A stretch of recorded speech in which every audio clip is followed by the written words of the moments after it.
దేవుడి మీద భక్తి లేని వాడికి, ఆ పోస్ట్ చేసే విలువ లేని వ్యక్తికి అలాంటి పెద్ద పోస్ట్ ఇస్తే ఇలాగే ఉంటుంది.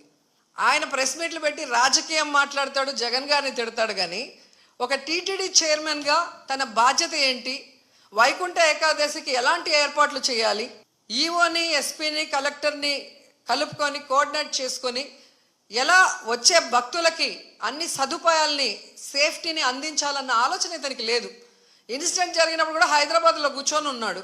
ఆయన మాట్లాడిన తీరు చూస్తే తాగి మాట్లాడా, వయసు అయిపోయి మాట్లాడా నాకైతే అర్థం కాలేదు. కానీ ఎంత కేర్లెస్గా, ఎంత సిల్లీగా ఆయన మాట్లాడిన మాటలు. నేను గుడిలో ఎస్పీ కనిపిస్తే చెప్పాను, కొంచెం జాగ్రత్తగా చూసుకోండి, ఏదో గొడవలు అవుతున్నాయి అని నాకు సమాచారం వచ్చింది అన్నాడు. మరి ఎస్పీకి చెప్పిన తర్వాత ఎస్పీ కరెక్ట్గా చూసుకుంటున్నాడా లేదా మానిటరింగ్ చేయాల్సిన బాధ్యత చైర్మన్కి, బోర్డు మెంబర్స్కి ఉంది కదా. మరి నువ్వు హైదరాబాద్లో కూర్చుంటే తిరుపతిలో టికెట్లు ఏ కౌంటర్లో ఇస్తున్నారు, వాళ్ళకి ఏం సేఫ్టీ ఉంది, వాళ్ళకి ఏమి సౌకర్యాలు అందుతున్నాయో ఎలా తెలుస్తుంది మీకు?